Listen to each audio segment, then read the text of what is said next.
Hello Tarot friends, it is the 2nd of December today and we are now on a home stretch with this hashtag Deck of the Year Project 2025, hashtag Deck of the Month.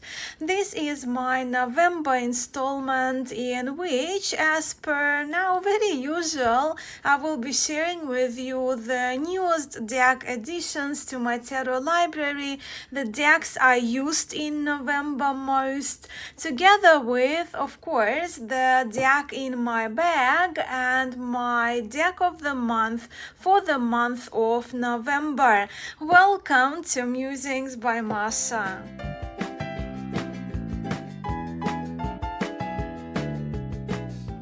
Before we get into the decks, let me quickly remind you that 2 days ago I made an announcement concerning the finale of the Deck of the Year Project 2025.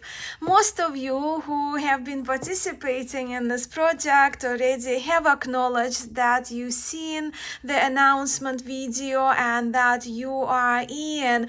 I'm so excited you are keen and in, and I'm so very grateful for you and to you all, and I think our finale will be wonderful.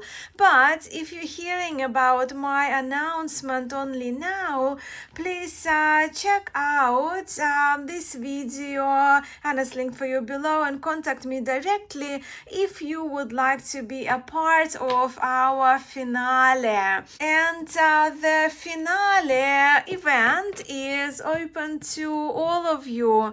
Those of you who have been a part of the Deck of the Year, Deck of the Month on a monthly basis this year, those of you who have made a few videos or combined a few months into one installment, and those of you who know what the Deck of the Year is and would like to share with our tarot community. But now let's return back to my November feature, my November wrap-up in decks. So let me begin with the decks that were added to my collection in November. Come the 1st of November and I received a new RWS deck, and it was a mass market French one. It is called Tarot Rider-Waite, Pamela Coleman Smith, and it is the most recent project by Emmanuel Iger, who is a Paris-based tarot educator and author. You may remember seeing Emmanuel Iger making an appearance in our Mesmerized by Minchiate series a couple of months ago. And you might also remember this Tarot de Marseille deck, the Nicolas Convert reproduction of a Nicolas Convert tarot, which I have shown here on my channel multiple times throughout this whole year. Really, this one is a big favorite pocket Marseille of mine. So now we have these two pocket decks, and they are such a nice TDM RWS set, don't you think? And they look, those boxes look rather endearing next to each other. They are pocket size, so the boxes are actually, my hands are very small, so the boxes are also small. And these decks, they do share the same production style and the magnetic closure, very sturdy boxes, and actually the magnets are quite strong. The cards in both of the decks are pretty much of the same quality, and the cards are laminated. But having the Marseille Tarot for almost a year, I can testify that these laminated shiny cards, they shuffle wonderfully and they are durable. The difference is here though that the Rider-Waite deck is not gilded, where the Convert is.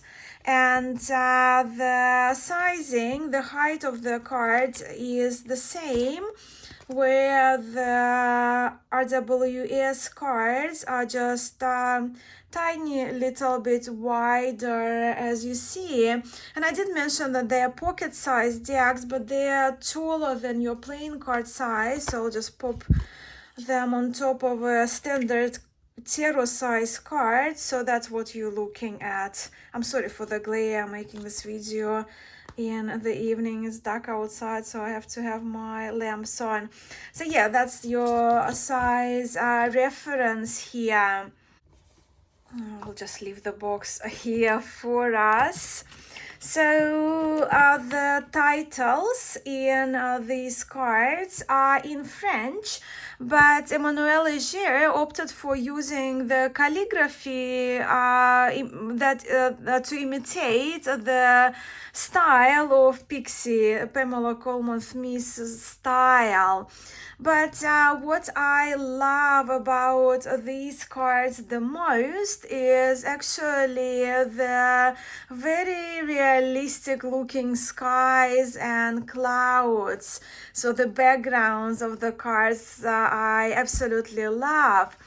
And just look for yourself, like all the very dramatic gray skies there in the death cards.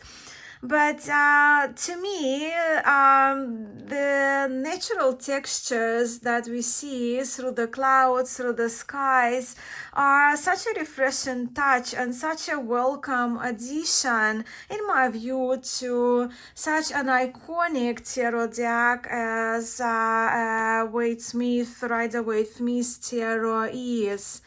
Let me just show you a few more of the cards, yeah, until we reach at least the blue sky, so you can see what I mean.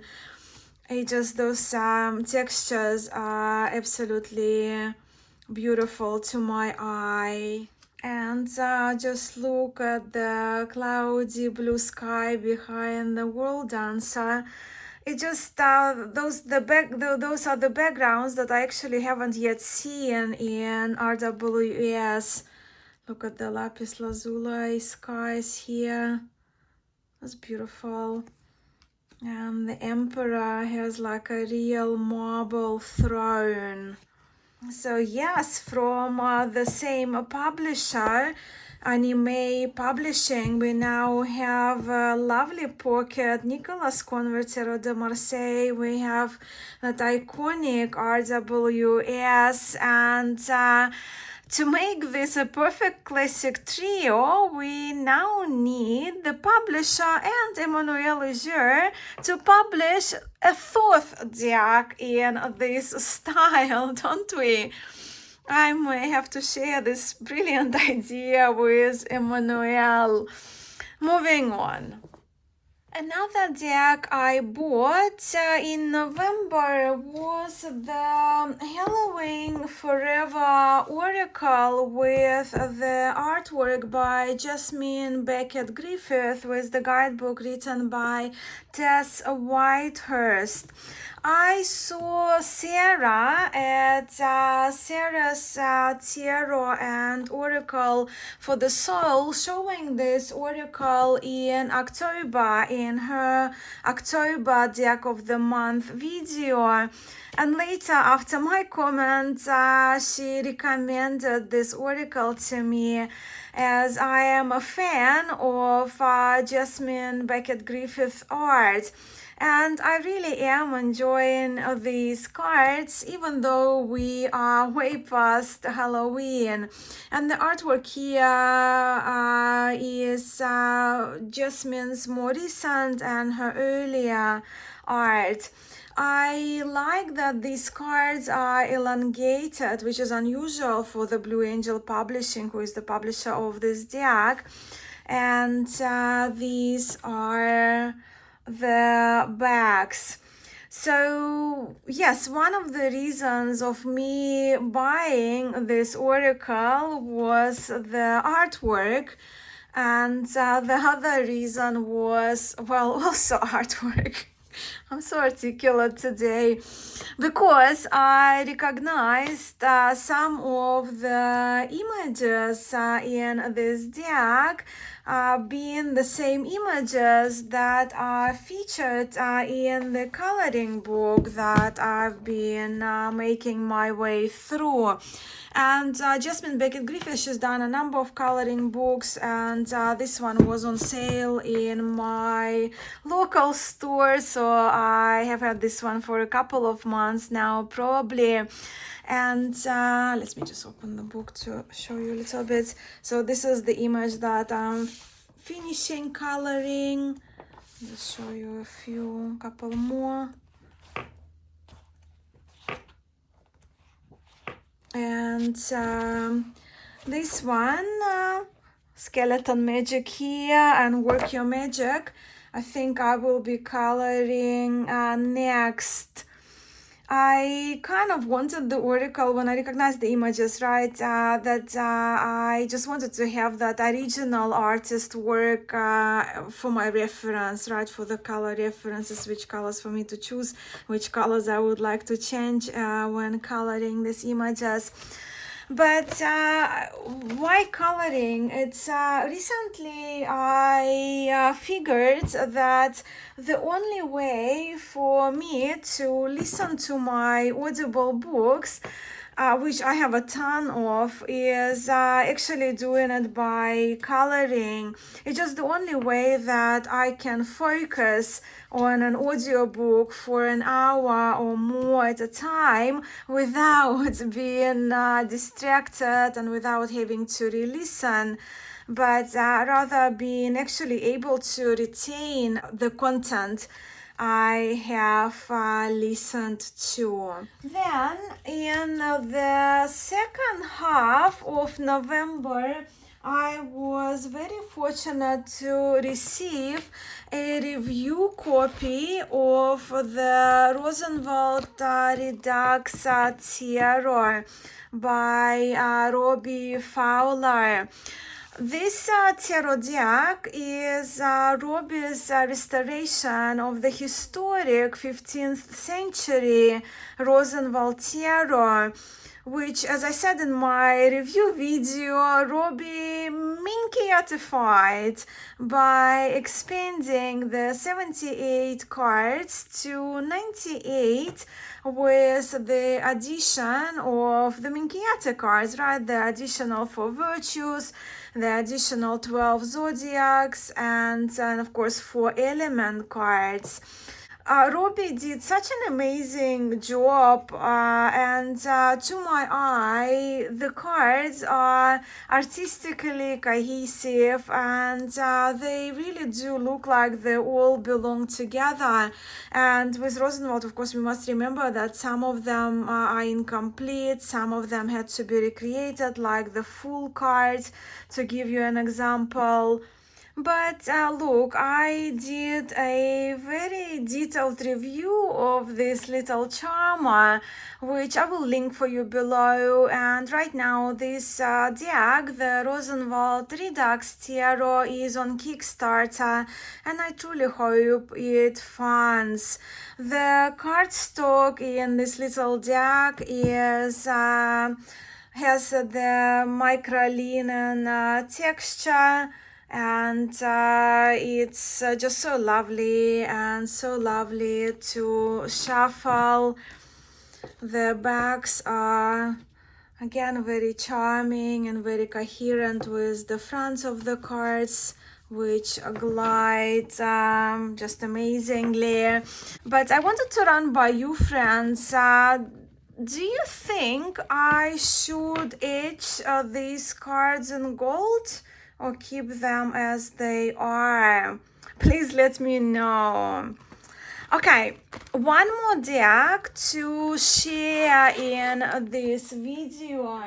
So say hello to the dark Minchiate Nere, my newest, most luxurious 5-star A++++ Minchiate, treasure of a deck I own. This tarot is handmade by Marco Benedetti, who is now convinced I am a stalker from Australia. But I will take one for the team, as I am sure I am not the only one who is excited to see this beautiful Minchiate brought to existence with the vibrant colors, gorgeous gold imitating borders through the fronts and the backs of the cards, and the dark backgrounds, the hammer embossed paper. As you can see, at least there is some benefit of the light above my head today. You can see the texture of this art paper, right? The hammer embossed art paper is just a pure delight. A couple of you messaged me asking how much Marco charges for his handmade decks. 60 euro for this one plus shipping, and Marco's price is usually 60 euros for most of his decks, unless they come with riveltini, so it's like hand folded borders. And as for the idea behind this tarot, it was an incomplete historic Medici-Lorraine Minchiate that served an inspiration for this stunner. And again, I do have a detailed walkthrough of this tarot deck.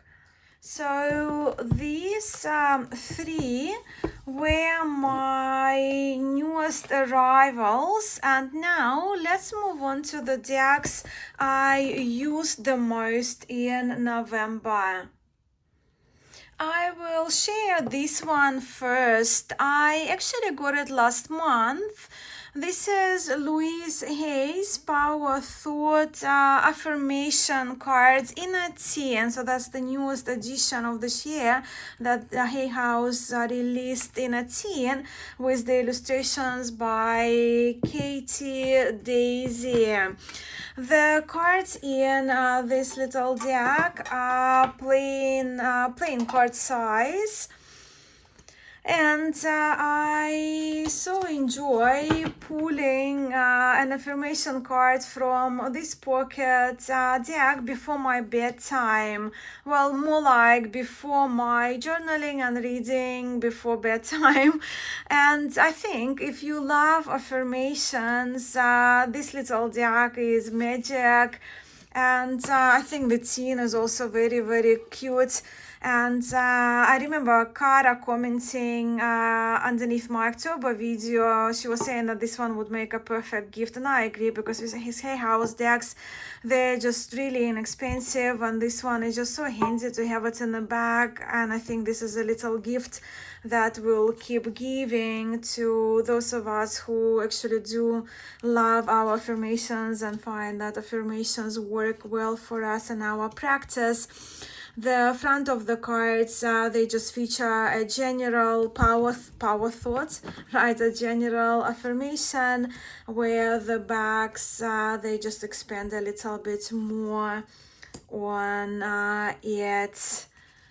Just a wonderful little deck. All right, then I have the Travel Pocket Oracle by Eugene Vinitsky of Terramania, with the guidebook originally written by Elsa Kapotnikovsky, and Eugene and Elsa, they work together. She is a card reader, and Eugene is an artist. A very knowledgeable artist when it comes to the subject of tarot and the cards that he is producing. So this deck, Travel Pocket Oracle, but the size of it is a standard tarot card size. But this deck is based on allegorical figures completed in the second half of the 19th century by Juan Llorens of Spain. You would ask me, why the heck do I know it? I actually do have a while back I did a detailed review of this deck, but also I love my fortune telling cards, and this deck is just like, it feels like such a great fortune telling deck. So that's why I retain the information, and I do have the figures drawn by Juan Llorens saved somewhere on my computer. But I find so much charm in this woodblock style images, which I love so much, as you know, and the little messages in the cards, they make me giggle. The guidebook expands on the messages, but you can use it or not. I kind of go between both. And this one is really my kind of an oracle. In fact, if not counting Lenormand or Sibylla traditions, if I was allowed only to keep one oracle for the rest of my life, this one is it for me. I mean, yeah, a Berlin oracle too. But what I'm talking about just kind of oracle decks that may not have a particular system to them, right? When the Nomad, Oracle Berlin, Sibylla, they do. Even though this oracle, I find like it can be systemized for our own use if we choose to. But yes, it's full of rustic charm, and the messages I received from this oracle are always on point, and I love the colors, I love everything about it, and it's on matte cardstock, and the backs are very charming as well. Now, as for tarot decks, once again, I used Emmanuel Legier's Rider-Waite a lot, and I received it, as I mentioned, on the 1st of November. I already showed you the cards, but let me just kind of, as I talk, show you other ones from the ones that you haven't seen yet from this deck. You might be wondering why all of a sudden I used an RWS deck almost daily, right? Now, well, most of you know my practice, right? And which decks I usually use on a regular basis. Well, I used this one for my health and wellness readings. So pretty much everything to do with healing of the body, of the heart, and of the mind. And I only use it for my personal readings. Because in the last 6 weeks, or maybe a little longer, closer to 7 weeks now, I have been doing a holistic protocol prescribed by my Ayurvedic practitioner. And along with this protocol, it's dietary protocol, supplements, treatments, a lot of things have been coming up for me physically, psychologically, and emotionally. And I felt I wanted an illustrated deck to assist me in my reflections and answering the questions that were popping up. And with that, I needed the images that felt very familiar and the images that I love. And of course, I began learning tarot with RWS. But then also in tarot and all cartomancy traditions, I tend to be more inclined towards and I tend to favor classic decks the most. And I guess the pioneers, right, of the lineages. I'm just looking at this deep blue of the moon. Just beautiful new RWS deck. And because it's compact and pocket size, it was my deck in the bag for the first half of November. But then the Rosenwald Redux came, and while I still used Tarot Rider-Waite for my health drawers, the deck in my bag from the 19th of November, trust that's when I posted my video, when I made my video, the deck came on the 18th, then the day before. Then after the 18th of November, the Rosenwald Redux became my deck in the bag. So I guess they both qualify for my November deck in my bag. But where I am at on the 2nd of December, if I absolutely had to choose one, it will be this one. And at the moment, Rosenwald Redux remains in my carry bag in this gold unexpected pouch that it lives in at the moment. Moving towards the deck of the month. Okay, for my daily morning draws in November, and I did 2 or 3 cards every morning. Actually, I haven't skipped a day. I used pretty exclusively a Milanese tarot this time around. And the tarot I used was the 19th century Tarocco Milanese Bardoni, also by Marco Benedetti, handmade tarot. This Bardoni actually has become this year one of my best and most favorite decks to read with. I feel like the Bardoni and I are such good buddies now. But then the characters in these cards are very pleasant too. And all the embellished pips are absolutely beautiful. The details in these cards are very sweet to my eye. The clothing of our characters here is lovely. And with that, of course, you also have these pleasing, luscious colors, the darker teals, kind of salmon pinks, oranges, reds, embellished clothing gowns. Chalice, Ace of Cups is absolutely stunning. So everything is so pretty about this Bardoni tarot, and pretty precious this tarot is too. And the paper is also, of course, art paper, knowing Marco Benedetti, but as you can see, this tarot comes with the hand-folded Rivaltini borders, which make these cards very durable to use. And with that, this deck is just, I mean, everything about it, but also the shuffling experience with this tarot is just like no other.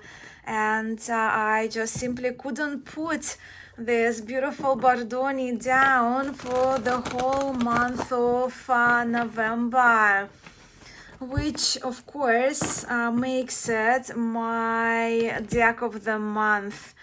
And probably the most clean-cut deck of the month in the whole year for me, actually. I just, I love it so much, and it reads for me dreamily.